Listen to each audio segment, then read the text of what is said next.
you'll be there, someone may call you on the phone, the way the person's voice is going, and you are wondering what's happening. Are you able to spot that easily? I'm going to be having that conversation with a cybersecurity expert this evening. But before we get into that, we are live on YouTube, on Facebook, and on X.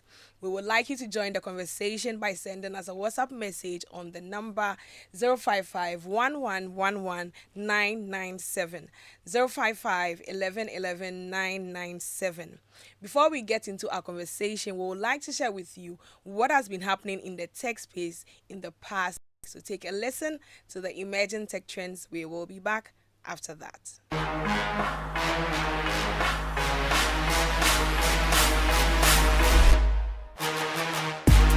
Hello and welcome to another exciting episode of Emerging Tech Trends on Joy Geek Squad.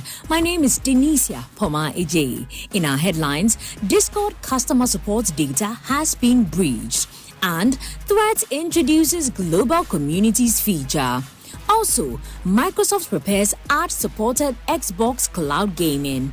And finally, Instagram tests Reels as the new home tab. Let's settle for the details now. A third-party customer service provider for Discord was hacked, exposing limited user data such as names, emails, usernames, and partial credit card details. So the attacker, who did not access Discord's own systems, also obtained a few government ID images from the age appeal cases and attempted to extort money from the company. Now, Threat is rolling out a new communities feature on its web and mobile apps, creating dedicated spaces for users to explore and discuss favorite topics like basketball, K-pop, books, TV shows, and AI. Each community has its own feed, and members' profiles will show which ones they've joined. Microsoft is internally testing a free ad-supported version of Xbox Cloud Gaming, allowing players to stream select titles without a Game Pass subscription. The test includes 2 minutes of pre-roll ads before streaming and 1-hour sessions capped at 5 free hours per month. And finally, Instagram is testing a major redesign in India that makes Reels the main home tab alongside DMs. So according to Amoseri, the change reflects how Reels and DMs have fueled Instagram's growth. And that's it for this week's episode of Emerging Tech Trends on Joy Geek Squad. My name is Denisia Poma Ej. I will catch you same time next week. Welcome back. This is Geek Squad with your girl Adobea Biritwum. Geek Squad is brought to you by MTN everywhere you go. Every October, the whole world celebrates Cybersecurity Awareness Month. And for us in Ghana, we are going to be part of this. We are going to be part of it. And for this month, the theme is building a safe, informed, and accountable digital space. Building a safe, informed, and accountable digital space. We are going to be having a conversation on how easily we can spot a scam when we see it, or when you hear from someone. Are you able to determine that easily? Join the conversation through our WhatsApp on the number 055 1111 997 055 1111 997. Tonight, I'm going to have a conversation with Kwaku Mensah. He's a cybersecurity and financial crime specialist. Eric, you're welcome. Thank you so much. It's been ages. 1,000 years. No? I've missed you. I hope everything is fine. Very well. Great. I hope everybody is good too. Yes. Awesome. Yes. We want to talk about scams and how we can easily spot them. But can we just first start by talking about some of the common online scam people in Ghana they fall for? Can we start talking about that? Yeah. You know, the subject matter of scams have been with us for a very long time. Yeah. In fact, before technology, there were scams. Mm-hmm. And the old folks will tell you those times when you take a car and then you get to cycle, you have some people try to show you some gold and diamond, and they were all scams. Or you buy phone and get money soap.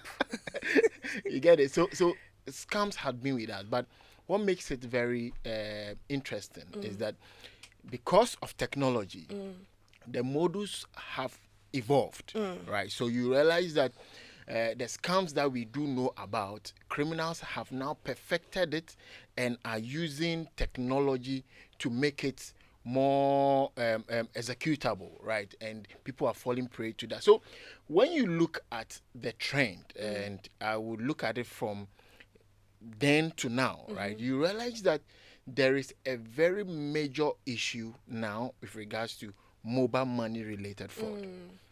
And when you look at the space, you realize that that is one of the key frauds that are targeting the populace, primarily because of the financial inclusion, and a lot of people have been able to get access to these devices to be able to do transactions, right?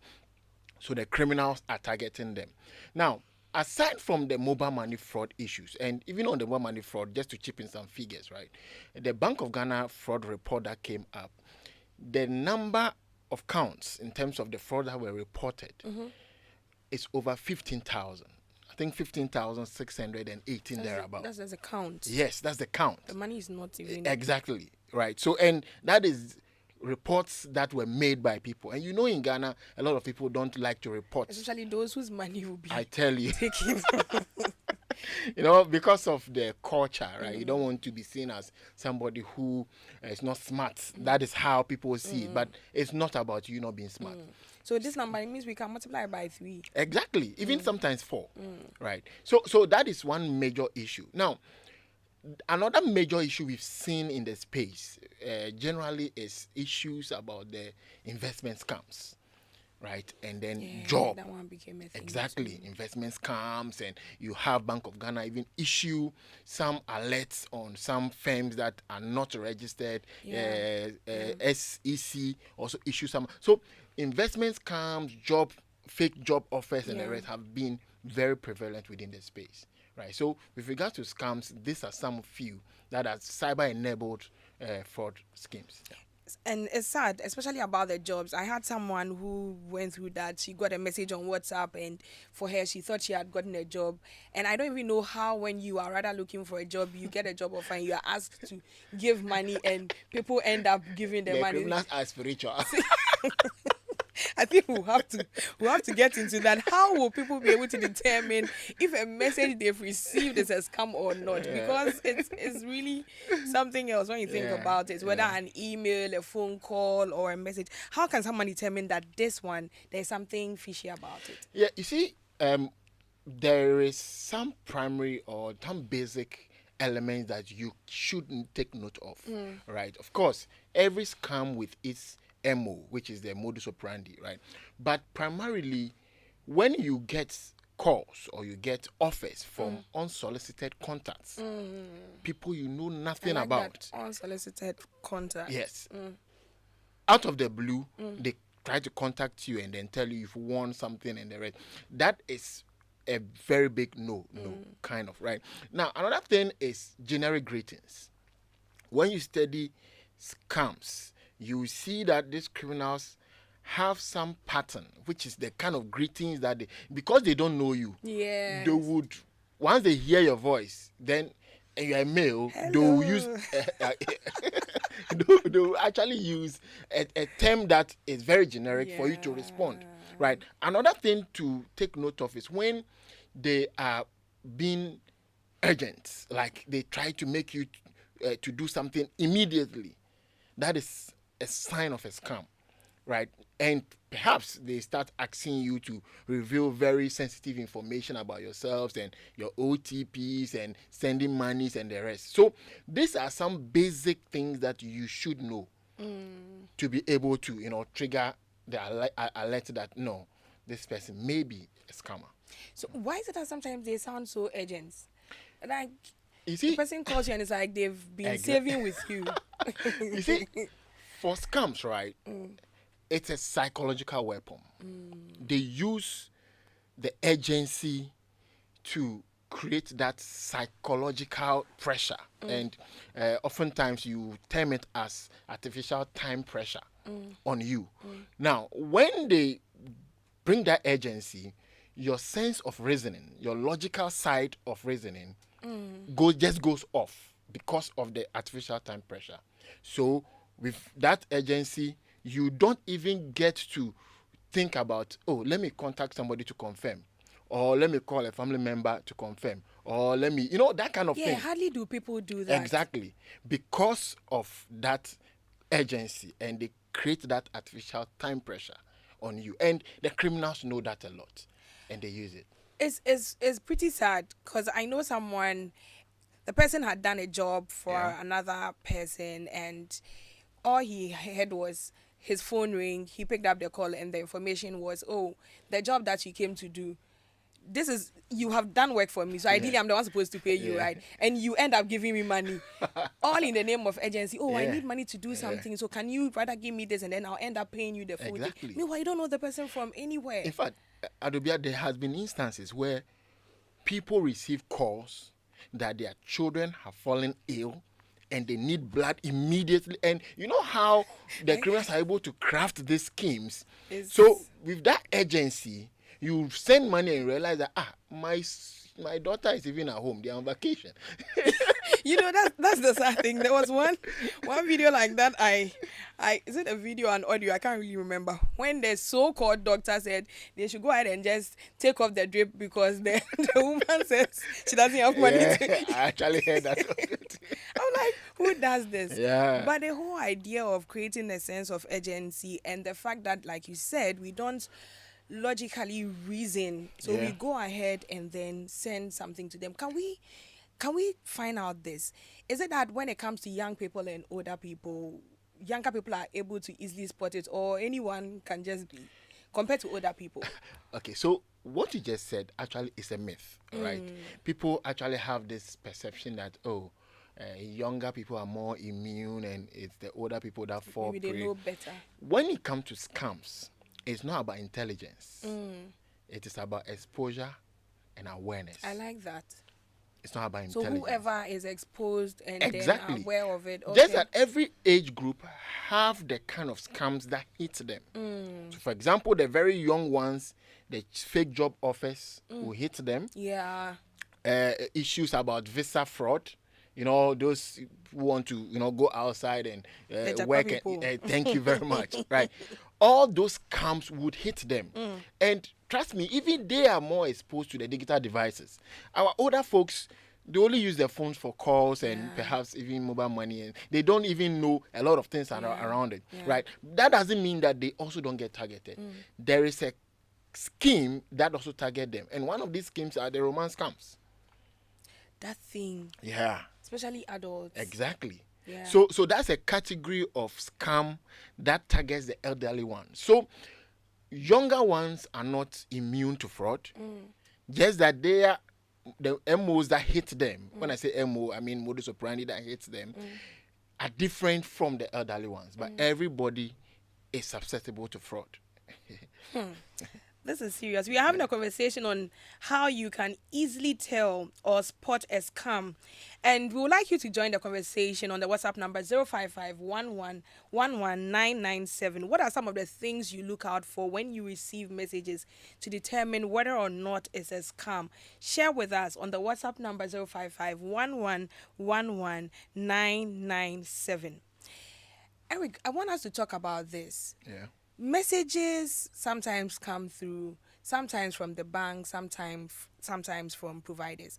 How are people able to determine that this is an actual message from my bank, from MTN, like my telco provider? How are people able to determine that? Yeah, I would say this day and age, with a lot of technology available, you can't just emphatically say that a particular message that is coming to you is from your bank. Why do I say so? There are some tools that are available now that criminals are able to use to spoof sender IDs. So if you are ABC company and you always send a text message to your customers, a criminal can use a technology to send a message mimicking the ABC company that you have to send to your customers. So one of the key things that we all need to be very cautious about is that when you get messages from your bank, from your telco, any other organization at all, particularly requesting for sensitive information, please do well to verify.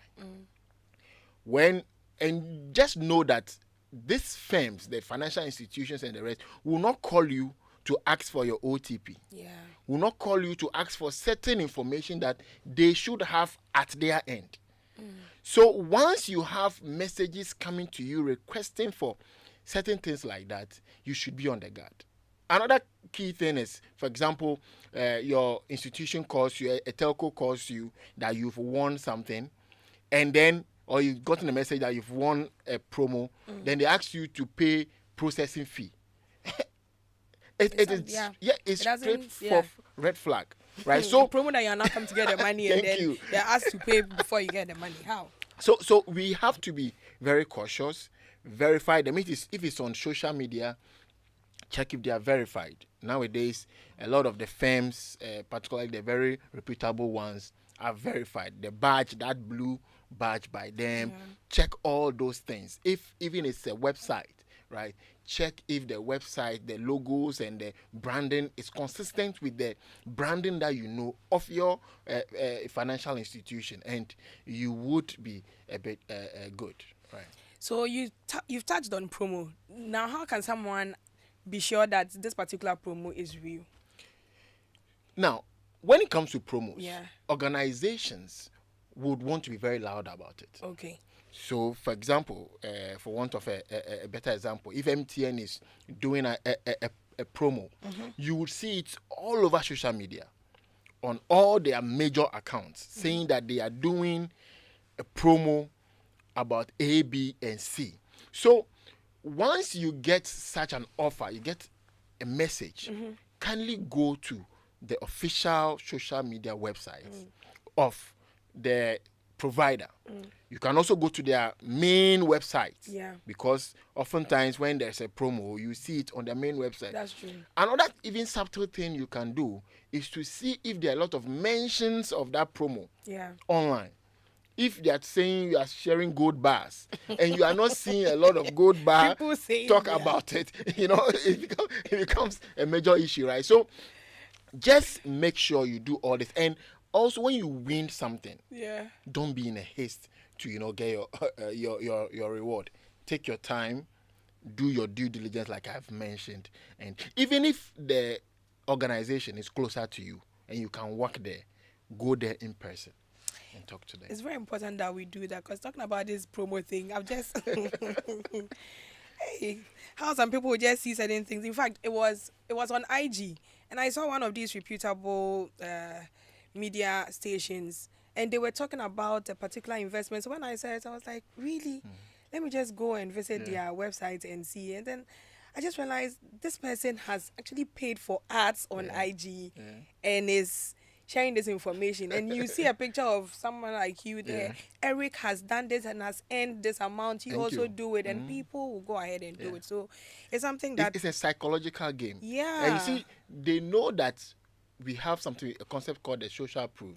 Once you see that, Eric has done it and has won, okay, then it's legitimate. So that is the kind of psychology that they play on their targets.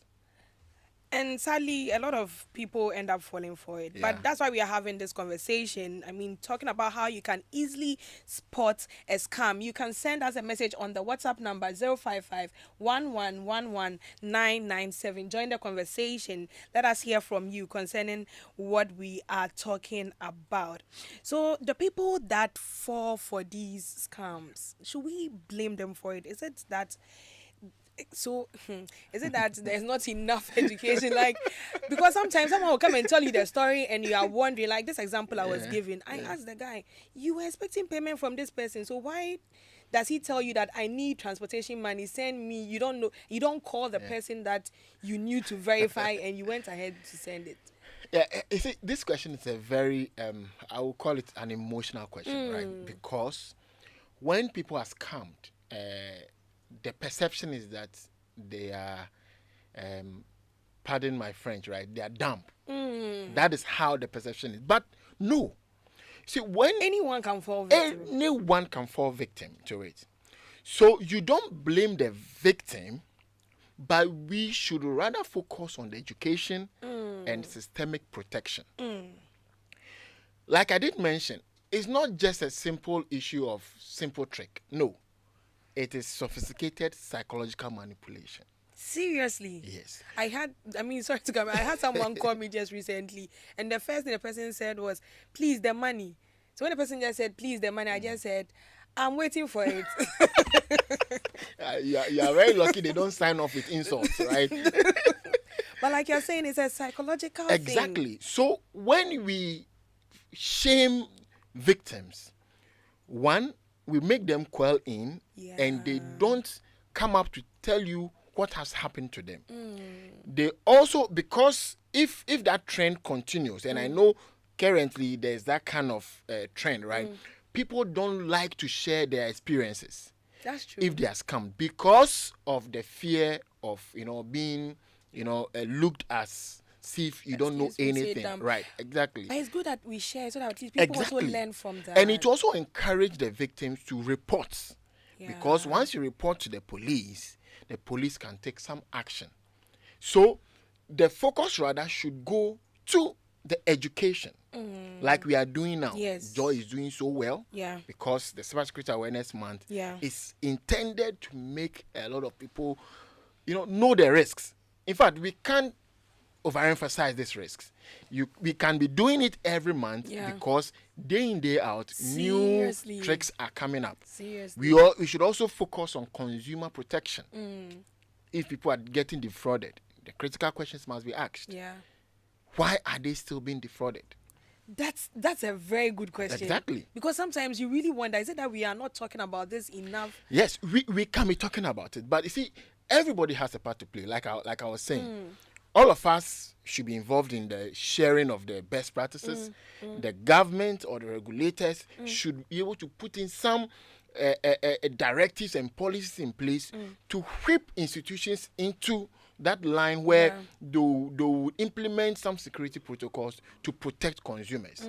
So all the ideas should rather go into the education, the processes, the technological stuff, so that once you have a very robust system. Yes, I know somebody will argue at the point that social engineering, anybody can fall prey to it. So you can't go and hold your customer that don't fall prey to social engineering. Yes, it's very true. But there are some technical controls that you can also put in place. Something like behavioral analytics into your systems and all those kind of things. Now there's AI. Yes. Right. Yes. So all these things can be put in place where once you observe some unusual pattern for your customer, after a call is received, the customer goes into an app, the transfer app, and then you begin to flag it using artificial intelligence, right? So these are things that we need to talk about more and not really focus on shaming the individuals who have been scammed. Yeah. Got you. You've spoken about artificial intelligence, but I want us to check it, the flip side. Yeah. Because of the presence of that, will people have access to create more sophisticated scam-like messages and things of the sort? Absolutely. In fact, about some weeks ago or a month ago, Sam Autumn mentioned that there's a prediction that there would be fraud crisis. Now, why so? Because of the proliferation of AI, right? Now you have deepfakes come in. Yes. Now you have voice clonings come in. Yes. In fact, last But year, that thing is becoming scary. exactly. last year like that, there was some a very prominent scam that happened in Hong Kong, where over $25 million, because the criminal actually did a deepfake video. Yes.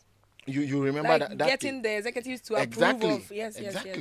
So deepfakes have come in. Even when you study social media a lot, and I will talk about Facebook. For now, I think now it has come down, but some few weeks ago or some few months ago, within this year, you will see reputable media houses, right, have their videos.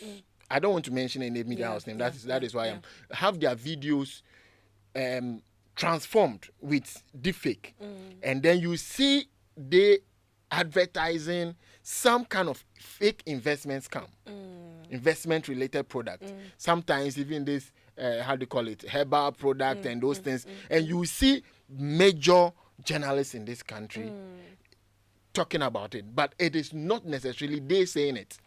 So It it's is all a more deep of fake. deep fake. It's more of And deep fake. please, we have been saying deep fake. I'm sure somebody's wondering what is deep fake. Can we just talk a bit about it so that those who Okay, are not great. aware know what it Deep is? fake is primarily some kind of technology that has come in, right, where criminals, or I won't use the word criminal because a lot of Sometimes it's used for good too, yeah. So people are able to mimic real circumstances, right? So you have your picture and you are sitting in the studio. Somebody can transform that picture into you seated in the forest. Yeah. You get what I mean? Yeah. It could even be a video. Yeah. You said something, God is good. Yeah. Somebody can transform that video Yeah. into you saying Something else. something different, right? So that is the deepfake that we are talking about. So criminals are leveraging on that to really commit fraud. And deepfake videos used for scams, the likelihood of people falling prey to it is very, very super. Should Ghanaians be worried about deepfake? Yes, we should. We've not seen a lot attacks in this country, but it's just a matter of time. Once we are all using the internet space and we are all getting into the real world of technology, it will come here. So we have to prepare as a country, and we have to prepare as institutions and even individuals to counter the fakes. Because the interesting thing is now almost everyone has a smartphone, and sometimes not even just one. Yeah. 2, 3, and because of that we have to basically check and see how best those using it know what to do at what time. And deepfake is one of the things that is a technology. It can be used for good things, but then again we will have people on the other side who are using it for negative things too. So it's good at least we are talking about this. We just have to check that. We've received some messages, but before we go to the messages, you've spoken a bit about the social media. Yeah. How do scammers use social media profiles to gather personal information? They do profiling, and some people even term it as mining, right? So I want to target you, Adobea. What I would do primarily, if I am a criminal, is to go onto the internet space, search for any and everything about you. So sometimes if you are not very privacy conscious and you put a lot of things about yourself online, I can be able to know your phone number, where you stay, your brother, your sister. Sometimes on social media platforms, you can say, this is my brother, this is my father, that kind of thing. I'll know a lot about you. So once I am able to harvest a lot of data from you with data points, I'll be able to craft very solid and very, like me. Yes, exactly. And that is what a lot of criminals really do, right? Very savvy criminals are able to mine you or do the profiling for you, and then they'll really get you to fall prey. And that one, when they call you or they send you a message, trust me, you might fall for it. Yeah. Because it's very precise. It's very, know very a lot of point. things about you as at the time that they are talking about it.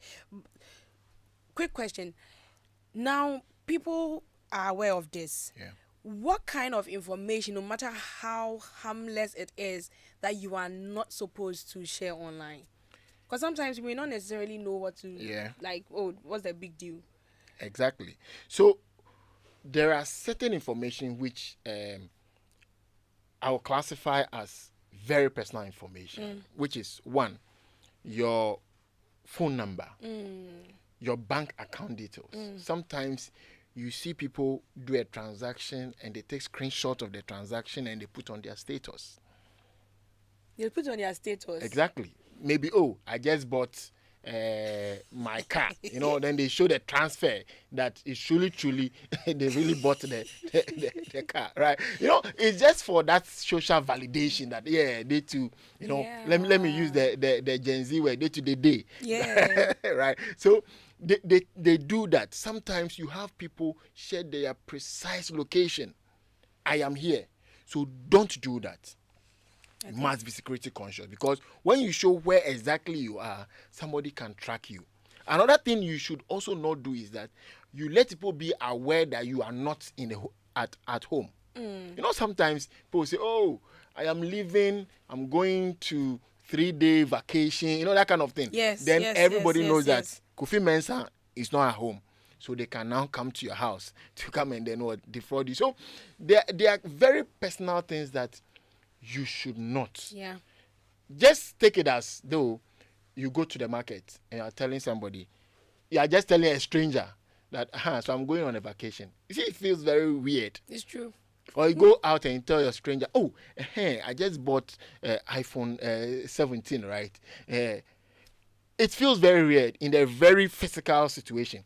Just assume that in the digital realm, that's what you are doing, because once you put it there, everybody knows that, oh, okay, this boy just bought an iPhone. Then they'll try to target you to get from you. So it's so critical. Yeah. It is critical, and we have to check it. There are quite a number of things that we've mentioned on how to spot a scam. I'm having a conversation with Eric, Kwaku Mensah, and I have some messages from you, so I'm going to go ahead and read them. This is from Tony. He says, I was scammed to the tune of $3,000 through Forex trade.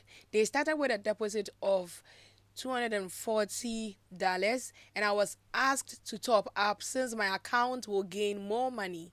They wanted to withdraw. Then I was told to pay a processing fee of $500 US. If you put in $240 and you are asked to pay $500 Exactly. to withdraw, and to date I have not received $1. Yeah. You see the psychology that they play. Yeah. They realize that a lot of the young folks have come to understand that Forex and crypto is something that is earning. That is the whole thing, right? So they craft some kind of schemes around it. And once they tell you, oh, you are going to earn, 100%, 150%, you decide to put in your all.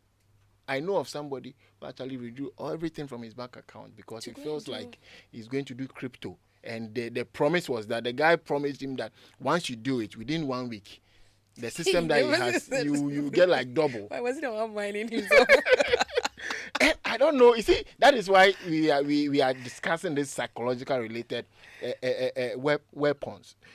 They craft it such that you believe and you feel like, yeah, I am there, and that gets rich quick schemes. Yes, and the young ones That's what wanting we have to really check at the become end of very the very day. rich just at the twinkle of an eye. These are things that the criminals are preying on. Yeah, and those are some of the ways you can spot if it's a scam. Because Yeah. if it's too good to be true, then it's actually having an issue. Tony, we are very sorry. Yes.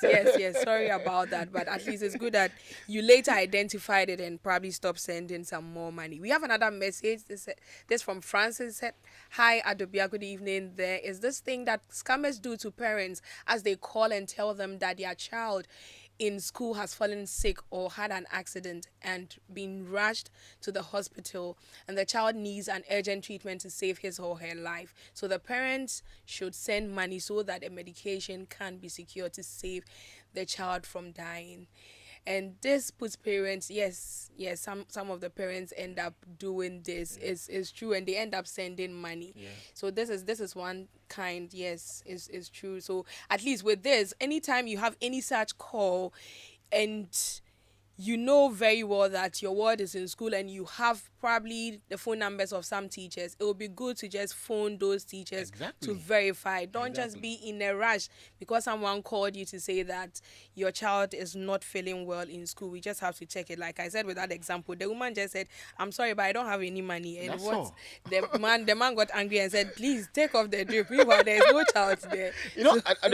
Some of these things, right? Yeah. When they are doing it, one of the things that I've seen is that sometimes they play the ambulance sound. So they call you and you hear woo, woo, woo, woo at the background. So you see, For you, they are very just crafty. Of course, panicking, and they'll call you and they are 37, and you be hearing woo, woo, say hello, your daughter is going to die. they'll mention the name of your daughter, the Exactly, school, and exactly. everything too. Because we put it on social media. Parents, we have to really take note of this. We really have to, and this is really on the rise. I know someone personally who was scammed to quite an amount, like the amount that she ended up giving. So please let us check it at any point in time when you receive any such phone calls. One way to notice that it's a possible scam is when there is a sense of urgency. Yeah. So if the person has called you and is saying this is very urgent, send us this amount for your child, please do the necessary checks so that you don't fall victims to it. We have another message from Sedo. It says, I am very happy for the topic under discussion. A scammer called me last week and was able to mention the exact amount in my Momo account.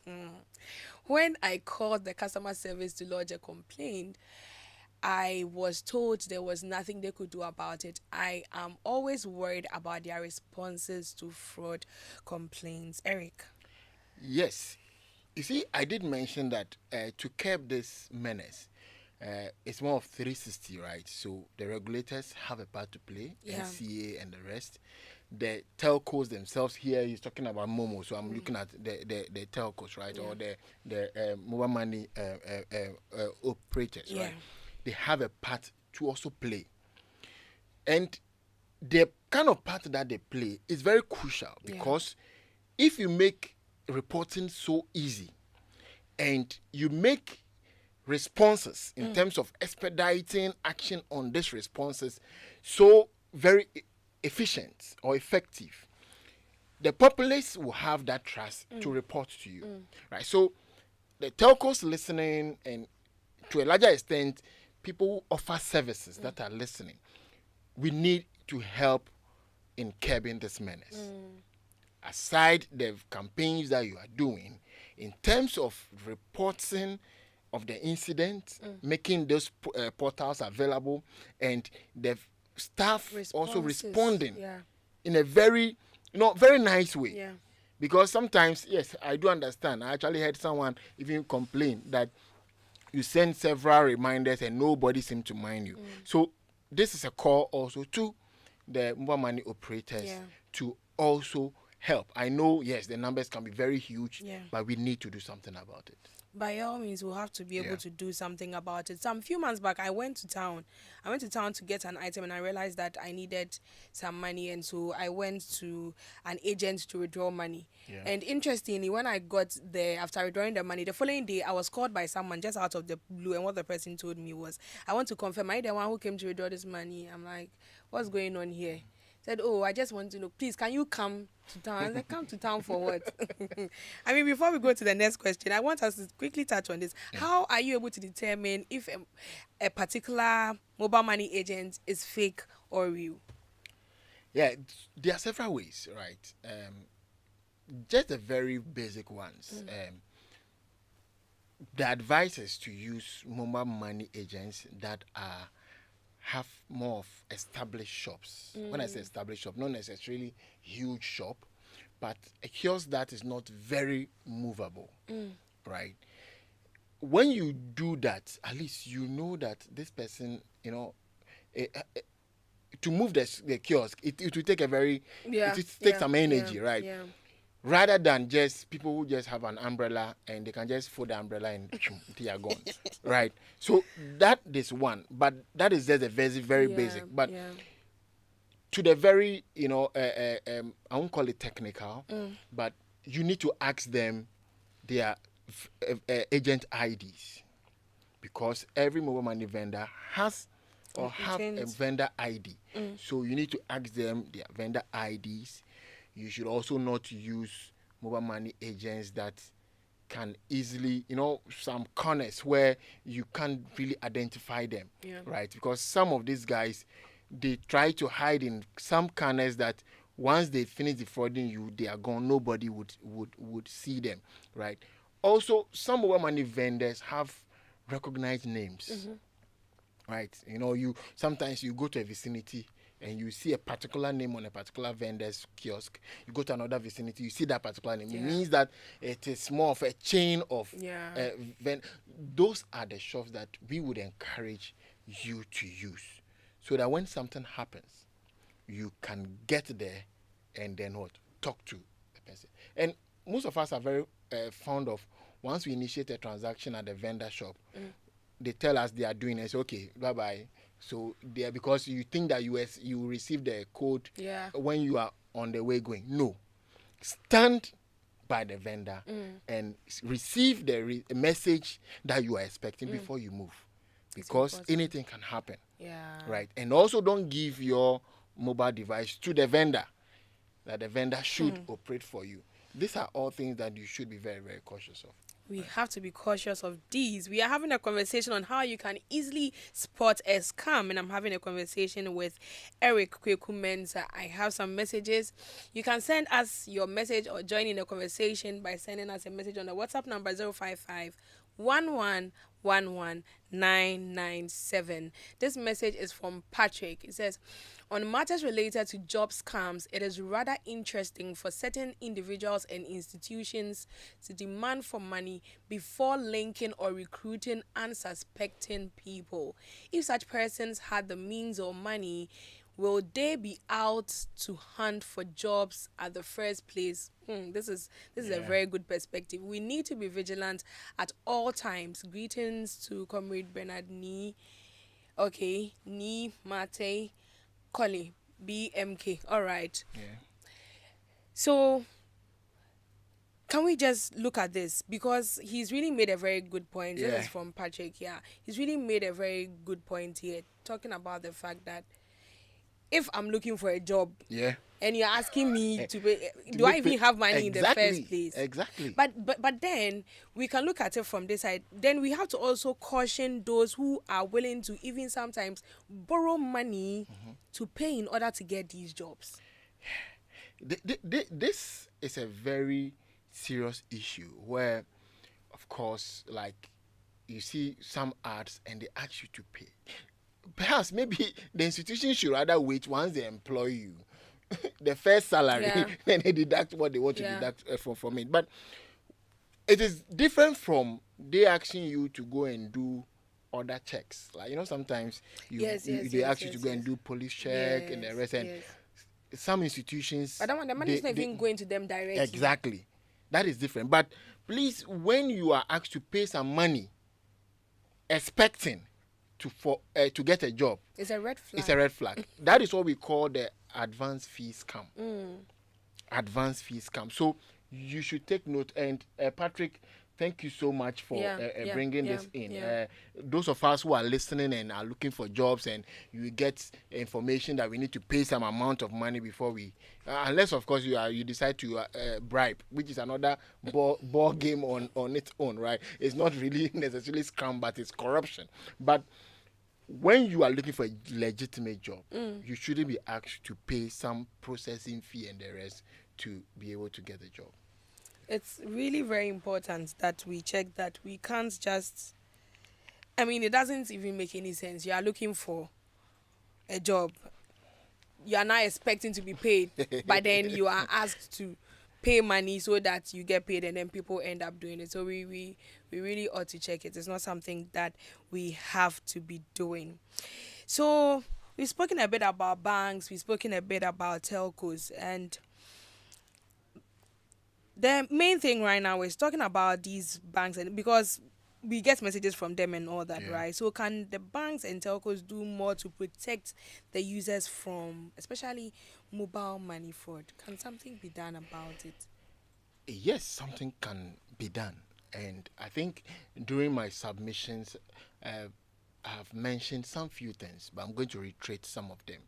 From the technical front, there are some technical controls that the telcos can put in place, right, to be able to flag the frauds, right? When I say flag them here, I'm going back to the new technology that have come up, where we have some automated systems, we have this artificial intelligence and machine learning related tools that help study behavioral patterns of customers, right? Aside from that, you can even look at it from the policy level, right, where specific instructions are given, right, to various segments of the business to operate in a particular way.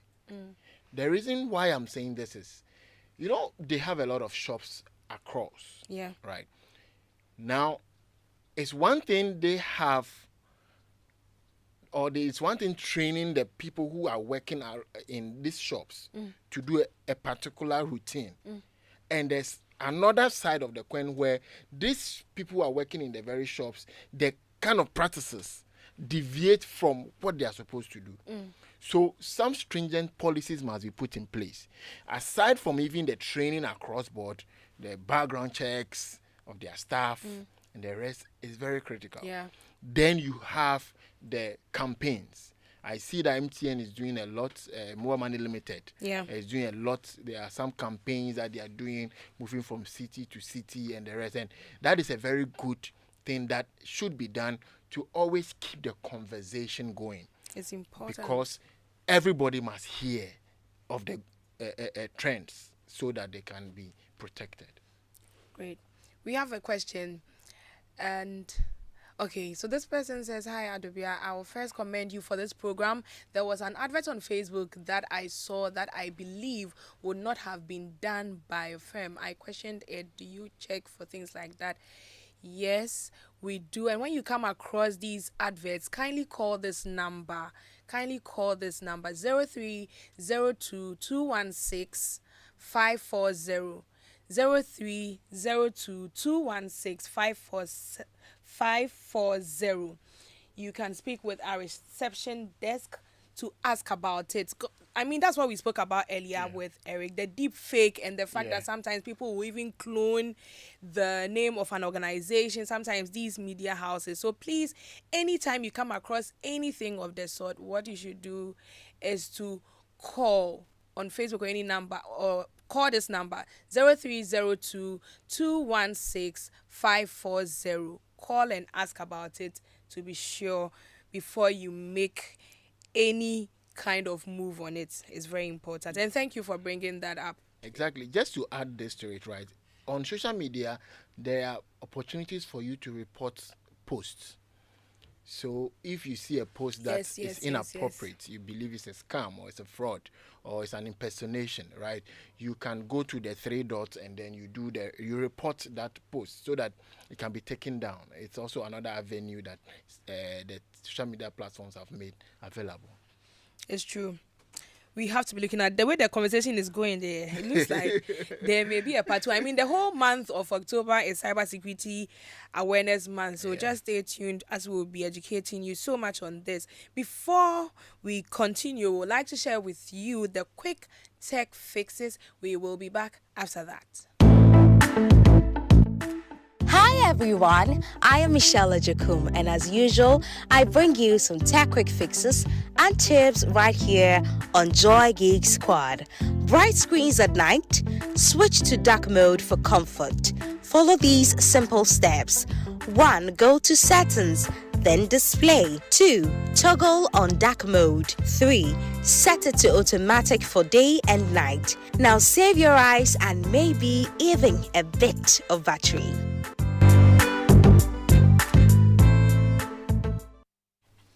Welcome back. This is Geek Squad with your girl Adobea Biritwum. Tonight I'm having a conversation with Kwaku Mensah, a cyber security and financial crimes specialist. And we're talking about how you can easily spot a scam before it happens. I said financial crimes, and so I'm saying crime now. How you can easily spot it's also a crime. Okay. So you are correct. Okay. Then it's not that bad. A scam, how you can easily spot one before it happens. It's so important. We are in the month of October, which is a cybersecurity awareness month, and that's why we are having this conversation. So one of the things we've touched on is when you get any message and there's some kind of urgency, a sense of urgency for you, you have to by all means do something within the shortest possible time, especially being asked to send money. Know that there is a possibility of that being a scam. Is a red flag to you, so you really need to check that. Okay, can we now just address parents just before we round up? How can they teach their kids to spot scams online early?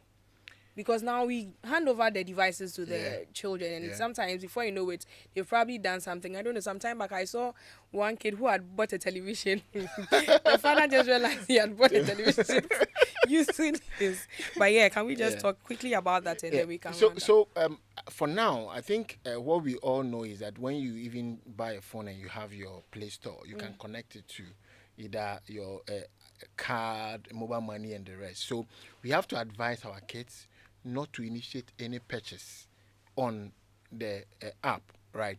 They should also not just be clicking on any link at all. If your child is below certain age and they want to watch YouTube, there's YouTube for kids. Yeah. Get that for them. Yeah. But most importantly, as a parent, you must have an open door policy where when a child faces some harassment or situation, they should be able to easily come and let you know. So once you do that, it. they will come to you for advice, and they will come to you to help them to do a lot of things. Right? This is Geek Squad with your girl Adobea Biritwum. Geek Squad is brought to you by MTN. MTN everywhere you go. Tonight, our conversation has been on how we can easily spot crimes. I think spot a scam, which is also a crime. Yeah. Just before we end it, Eric, this one is 20 seconds. Yeah. What would be your final words? It looks like we may have to do a part 2 of this, but yeah. What would be your final words before we wrap up for this evening? So, to the listeners listening, the best defense to these scams is a mix of skepticism, knowledge, and community. Don't be afraid to double check. Don't be shy to ask. And don't be silent if you have been defrauded. Report. It's important that we report once this happens to us. We will have a part 2 of this. Thank you so much for making time to tune in. A very big thank you to my producer, Prince Safo, the entire team, Anita and Crispy. God willing, next week we will be back. Up next is news by Michael Ashali. Stay tuned. Sending big waves into motion. Like how a single word can make a heart open. I might only have one match, but I can make an explosion.